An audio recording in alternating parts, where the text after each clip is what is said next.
All right, welcome back to Getting Past the Premium, everybody. I've got with me today a good friend of mine, Caleb Cramer. Caleb, what's going on today? Good to be here, man. Feel like we've had a couple, more than a few interesting side chats. Yeah, So it's jam it's fun to session. just yeah. So it's fun to kind of officially be in the hot seat, so to speak. Heck yeah. Well, I'm excited. And, today is day before week one of college football. So I'm also pumped. Wore my red today. Go Big Red. Here we go. Yeah, it's championship or bust, right? For the Huskers, right? you Isn't that know, we're that's going what people are saying? bowl game or bust, if we Got can it. just get to that sixth win, that's all we're going for right now. So it's been a rough few Okay. years, but um Yeah, but managing yeah. expectations, it's key in sales, right? Yeah, Yeah. yeah, it applies to college football and sales, absolutely. Yeah. um But yeah, I'm glad we got this lined up because I think you have a unique perspective on the industry from a variety of different roles you've been in, right? And so I want to just kind of start there to give everybody your background so they can kind of understand who you are if they don't know you already. So we can lay that foundation for our conversation today being around the sales enablement tools and just everything that is available to producers in the industry and where we think that could go. Um, but to frame that, why don't you give everybody kind of your background and knowledge in that space? Yeah, that's a gentle way of putting it. I have a unique background. Yeah, I've had the privilege of calling more than a few folks in this great industry friends, like, whether that's reciprocated or not, I don't know. I call some folks friends, but yeah, I've had a strange, cool journey that you know s- first started touching the industry, over 10 years ago, helping agents get off of billboards and the yellow pages at that point as the cutting edge of marketing yourself as an agency onto SEO and some more agency specific use of digital tools. And that was fun and rewarding, and um, got out of the space for over 3 years, started just helping startups in general, and fell in love with early stage companies, the agility of their mindset, how they're just trying to be problem solvers. And whether it was helping with capital raising, or you know helping sales teams launch sales strategies and playbooks. um, Super fulfilling. Like, fell in love with helping companies bring a product or service into the market, everything that comes with that, doing it well, seeing what makes that absolutely fall on its face. um, until a friend of, I'm sure, a lot of folks out there listening to this, Kat Turnus, um, got the band back together. I went over to agency Zoom and built something really freaking cool over there. And Yeah, for sure. and the the pitch was essentially this to me. It was, um, we're we're fans of sales. We've been lifelong salespeople. We understand that having the right tools is so important to being an effective seller. Um, Here's an actual tool that's been kind of withheld from the insurance space, and now it's available. Bless you. If you want to come and try to give agents an actual purpose-built CRM, which is so important, and it's been eluding the industry. And heck yeah. So went on a good run there. And then I think we have a couple friends over at Ascend, which is where I went next. Shout Yeah, out we to do. Chris Peabody, Kalen, and all that crew, still doing cool things, Yes, they are. um, and solving a big problem there, and just trying to cut through all the distractions so agents can do what they do best. I think if we could draw a trend line through what I'm passionate about, it's there are a bunch of good sellers and good agents in this space, but with the lack of the proper tools being deployed to these folks, it's just their time is being pulled, their attention is being pulled in too many different directions, and need to enable these sellers to be better sellers, man. Which is why I'm excited about what you're doing with launch. I think Good. sales enablement, but let's bang that drum, needs to find its way back into insurance. You know, it's there are a ton of tools available outside of insurance. Like you throw a rock and you hit a new tool that's built to help sellers sell better, because it's like industries understand that sales efficiency matters, helping people cut through the noise matters. Just there's still far too few tools available to sellers in insurance. Yeah. So that's my soapbox. I'm passionate about it. Like I- it's your fault for getting me in here. yeah. Yeah, no, I'm in 100% agreement. And there it seems like there's a gap in the tools to me as well, where obviously you have the non-industry specific tools that you could use, the HubSpots, the Salesforce, which, can do dang near anything, right? But almost because of that, it's difficult for an insurance agency to build out the necessary feature set or customize it enough to actually get it to where you need to be. And then you go to the other spectrum where you have a lot of tools built for very specific processes that sometimes are almost too specific. Sometimes because agencies want to be flexible and they want their own, they do things a little bit differently. It's one of the things I love about this industry. We all do the same thing, but we all do it differently, right? um, and I think to thread that needle for a lot of tools is very difficult. And I think that shows in what's available out there, what is actually good tools.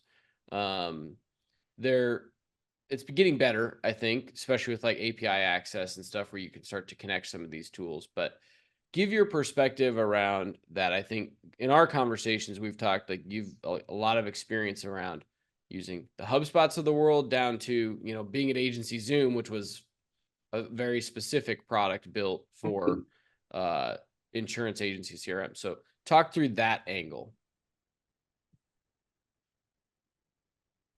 Yeah, it's a good question. And those that know me pretty well are probably like rolling their eyes a little bit about my potential answer. You brought up HubSpot. I'm I'm a big proponent of let's find the specialized tool when you need to. I think there's way too much complexity built into tools. Um, Variability and ability to customize does not necessarily need to mean added complexity. Um, and I think that's where a bit of the mix up is, Yeah. and where we get a little bit misguided. It's easy to get misguided. Um, Take HubSpot, for example. Um, when it was early, I fell in love with HubSpot because as a seller, like the devil we knew was Salesforce, right? Like the complexity king. You have to have a PhD to get in there and work. And so simplicity was its primary uh, value form value of form of benefit, right? So, but if you like, a lot of tools start thinking of all the things you could do, and then lose focus of what makes that tool great to begin with, like what created our raving fans, and it's usually the rep fell in love with it because it helped them do something that was crucial to their job, and it made it a lot easier. It was easy to draw that line between a job that they had to do and the tool does it really well.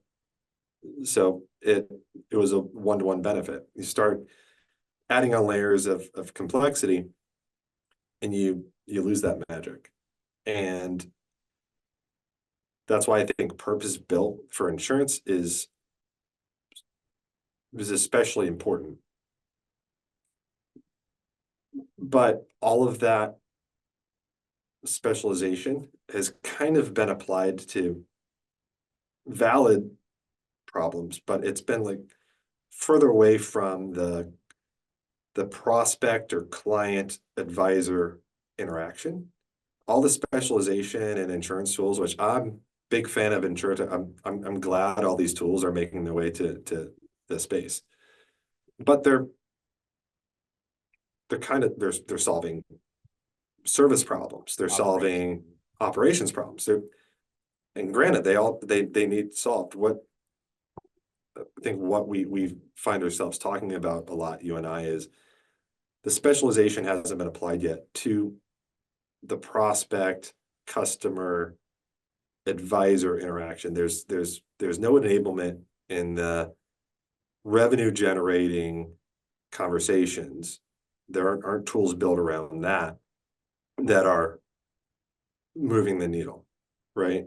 The qualitative type of activities. Yeah. Why? That's what's missing. Any insight into why that is? Because I agree with you wholeheartedly, and it seems like generating or growing your firm, is number one priority for most, right? Like I have to continue to grow in order to have resources to be able to buy more tools or pay my people more or whatever it is. Any insight into why does it seem like all the tools are focused around uh what you mentioned? Um,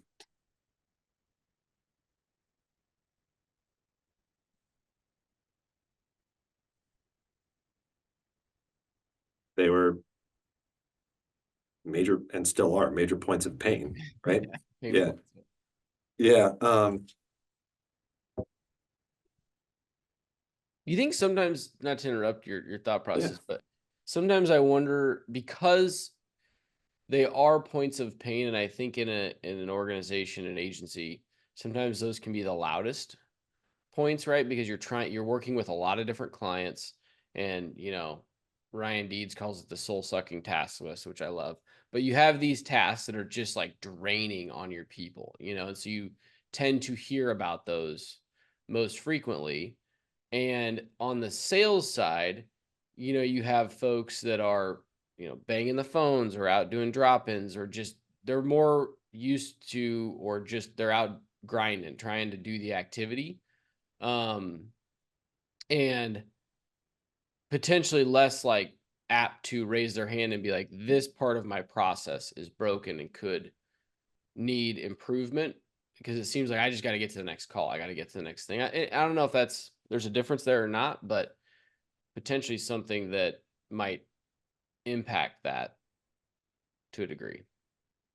I think you're onto something there. I think it's maybe a little just more fundamental to the two problems. One is on the service and operations side, volume exacerbates. Mm-hmm. On the sales side, it's a unique problem where you can almost hide inefficiencies by just more volume, Yeah, doing more. Right. doing more. Um, Doing more kind of solves problems, or at least gives a perception of it's not that big of a problem on the sales and new prospecting side.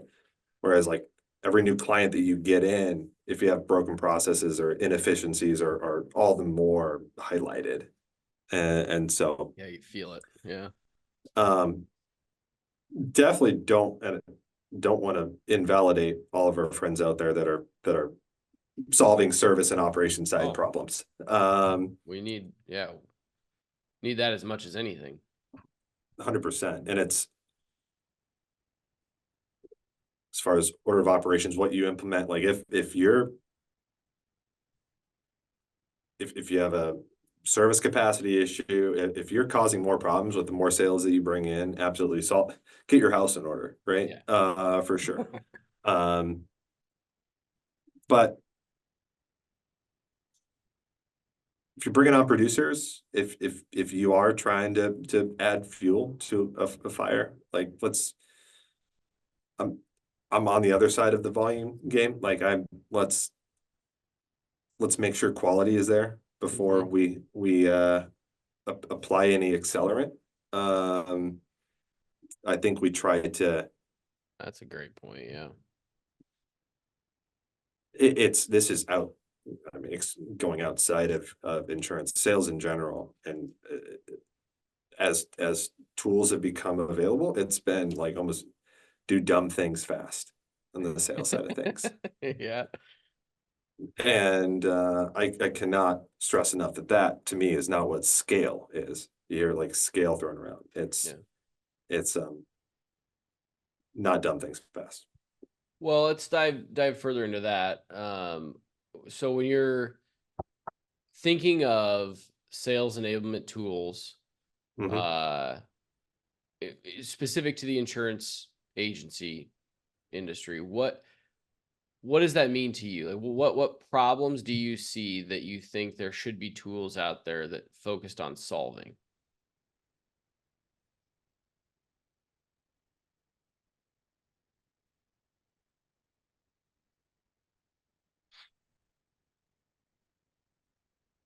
Um,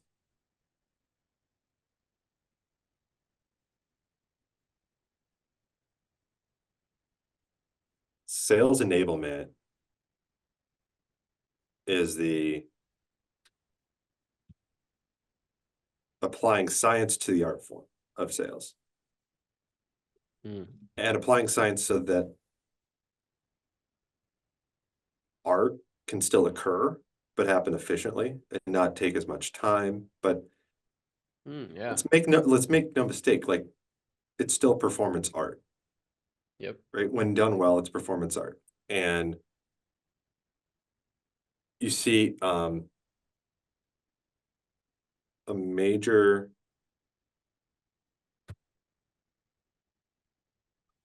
major opportunity for I think the art of sales to be talked about and promoted and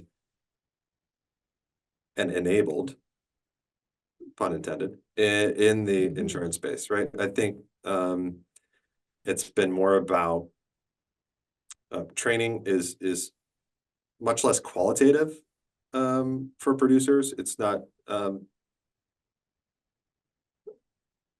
tools aren't available to help them do the do the thing that is in the best interest of the client and the relationship Yes.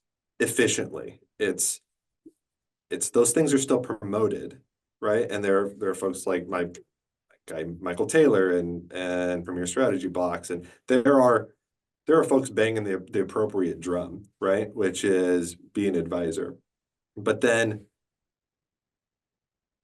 they get out of those workshops and they want to apply what they've just been taught in their day to day. The how is kind of lost. There's no tool to make it easy to perform the art. Yes. And I think that's where the major opportunity is in the space. Yeah.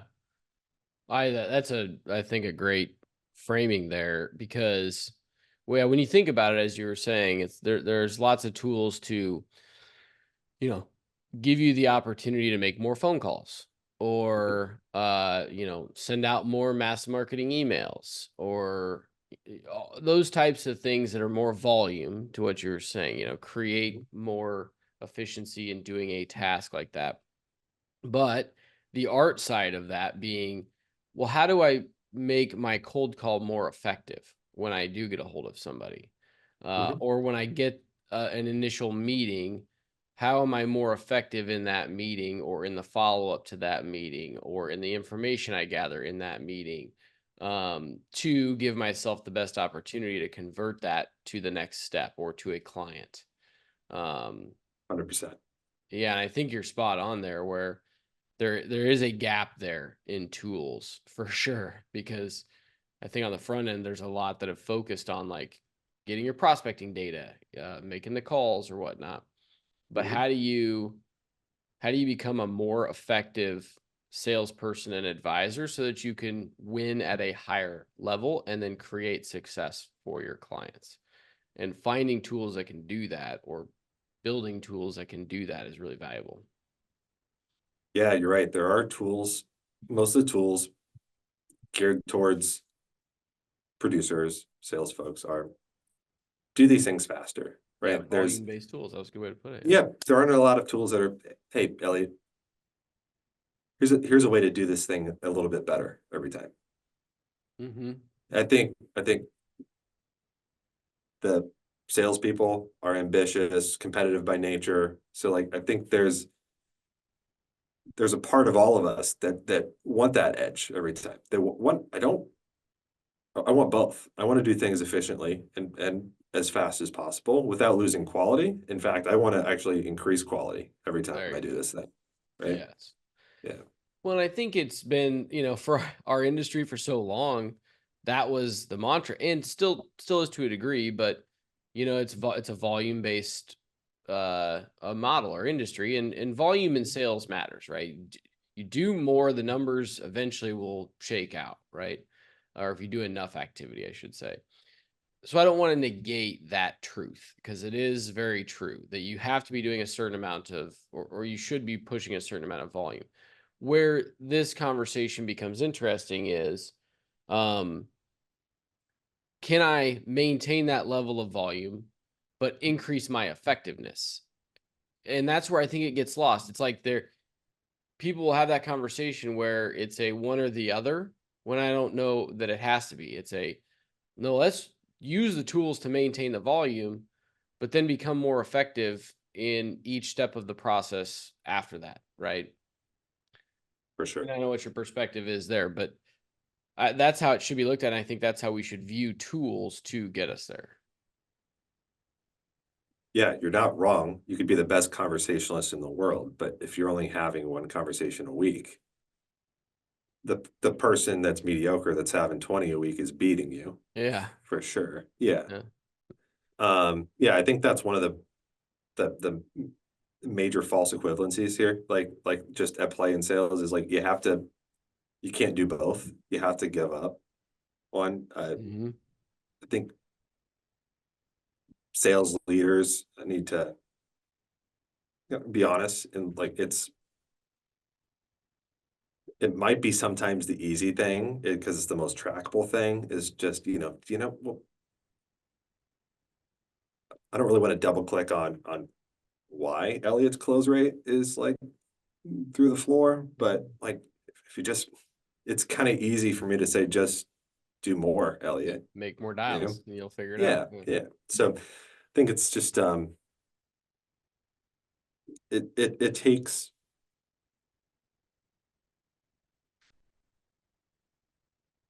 it takes a mindset where you want to have like sales excellence in an insurance agency, right? I think we're seeing more and more of that. I love seeing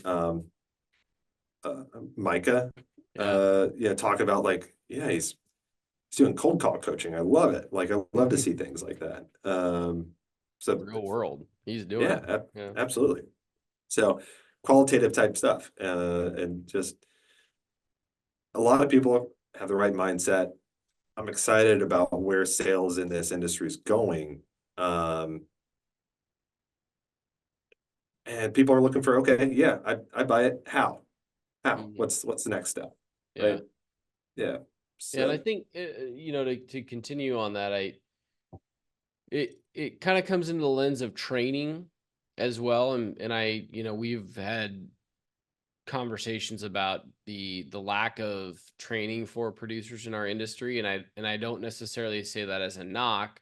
I think it could be, but it's more about that it's difficult to train producers, and really agency staff in general in our industry, because mhm, some of what we do is so situational based. Is how does a coverage apply, or how am I viewing this set of policies for this type of a client or whatever. But that, I think some of those things on the sales side could be improved or expedited from a training perspective with the right tools. Meaning, if I have a new salesperson and I say, okay, go call 100 people and use this script and we'll see how Mhm. you do. Okay, I get 5 opportunities by using that script. Well, now what do I do? And that's where I think, like, if you have a good tool, could give you the questions to ask, could give you, analysis tools, survey tools, whatever it is, but give that person a crutch that doesn't have 5 years of experience to know the questions or the things to go ask, but we're giving them that we all know if they just read through it, or the first few times they do it, it's not gonna go well because they don't have the art side of it down. Mhm. But it's making them much more effective than they were otherwise. And that's how they're going to learn and get trained versus sitting next to Caleb all day and listening to how Caleb does it for 2 years, or whatever. So I don't know if that frames in some of what you're saying too. Man, you're gonna start me on a whole nother tangent. The best sales orgs,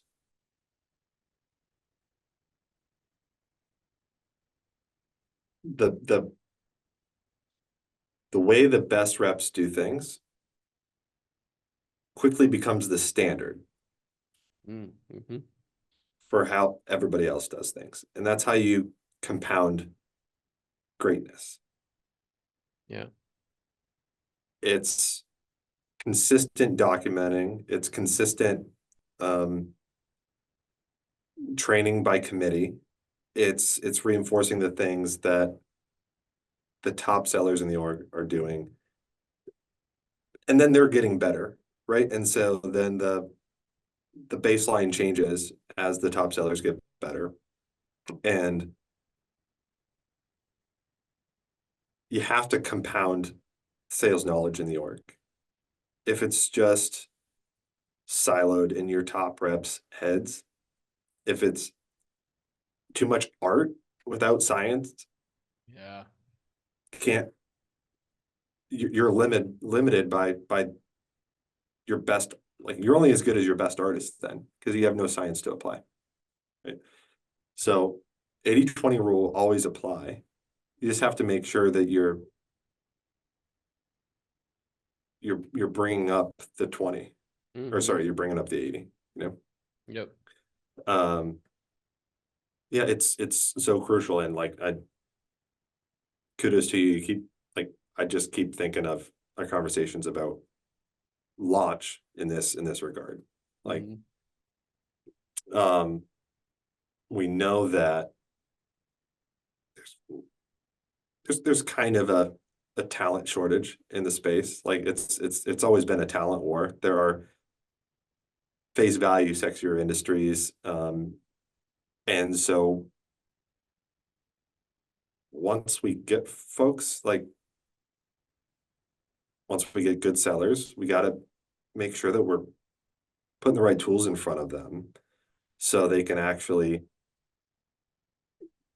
get some positive feedbacks quickly. They've Yeah. been trained on the products. They've been in, it's been a trial by fire on all things licensing and all the hard skills, but like, come to the rescue a little bit with the soft skills. And this is what, you want to be this rep that's been here for this producer that's been here for 5 years. You see that as only like aspirational. Well, here's some steps to get there. We've kind of documented what success looks like. Here's how to start, right? By asking these questions.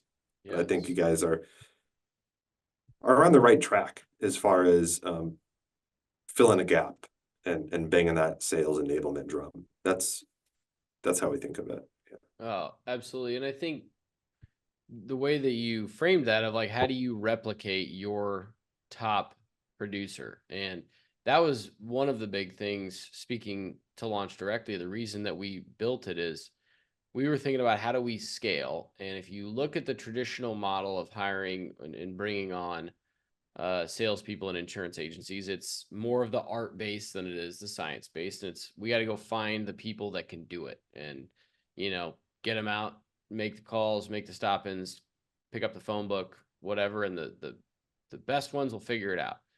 That's not a very scalable model because it's very difficult to find those folks over time. And depending on how fast you want to grow, you need a lot of them, right?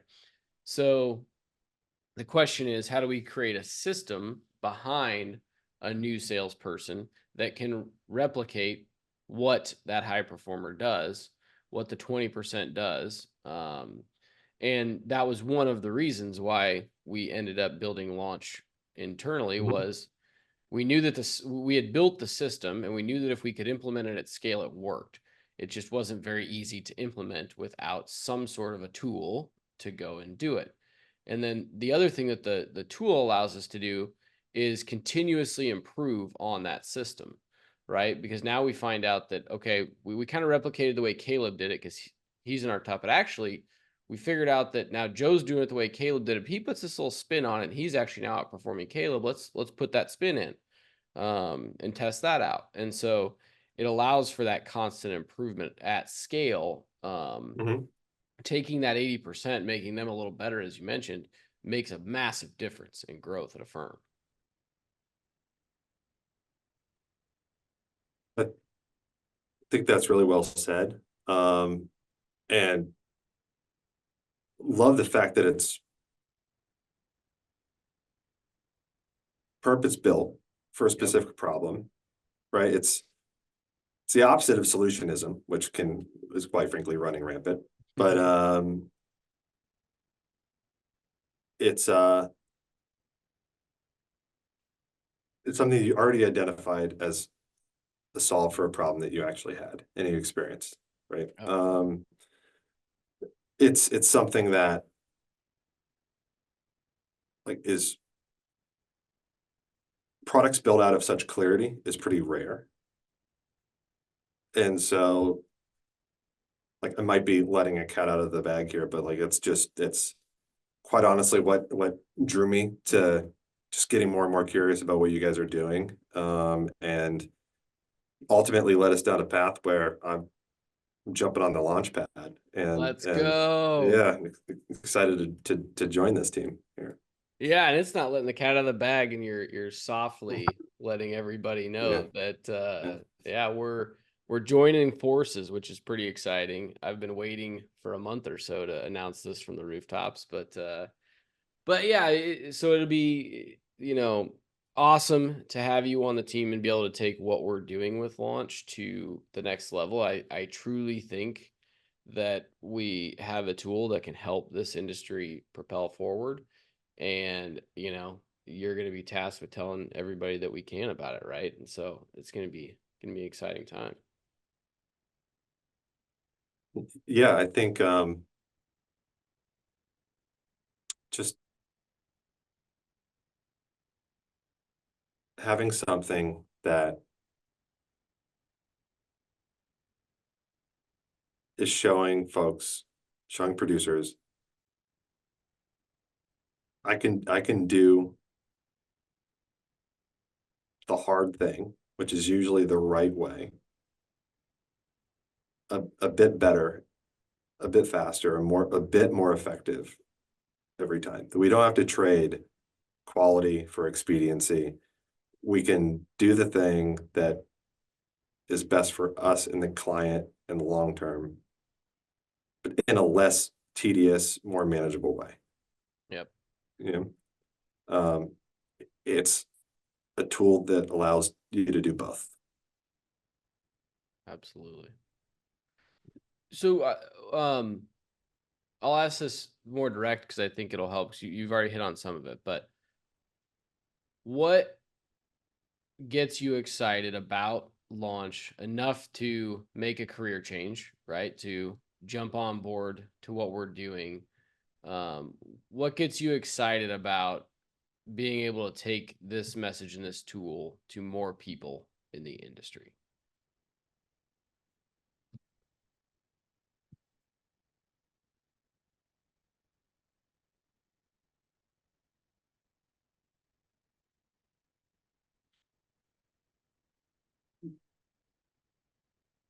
think this is the longest pause in history. Stop. Some sales long pause. Yeah, folks Hey, will be you happy. got to get used to Yeah, the awkward silence. yeah, That's that's right. right. That's right. Um,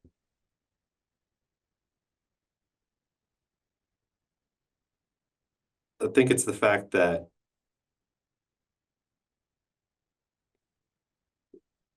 you guys are committing to like extreme accessibility to this thing. Um, One thing that we talked about kind of at length is you got to meet producers where they're at. And talked about Micah, who's out there, optimizing for cold calling and really honing the craft day in and day out. It's gonna have different needs and wanting different access than someone who just started in the industry and just like is just excited to pass the licensing test, right? Yeah. Like, Yeah. and wanting to thread that needle and help the Main Street agency and also appeal and have the right product for Ellerbrock Norris, right? A shop that's multi-generational and has on an organizational level wildly different needs, but on a product level, like can still apply to each individual producer. And so what I'm excited is that you've and the rest of the team has this commitment to handling that challenge elegantly. And we're gonna break some eggs as we make this omelet, but we're gonna do our best to wow everybody that we touch in that value chain.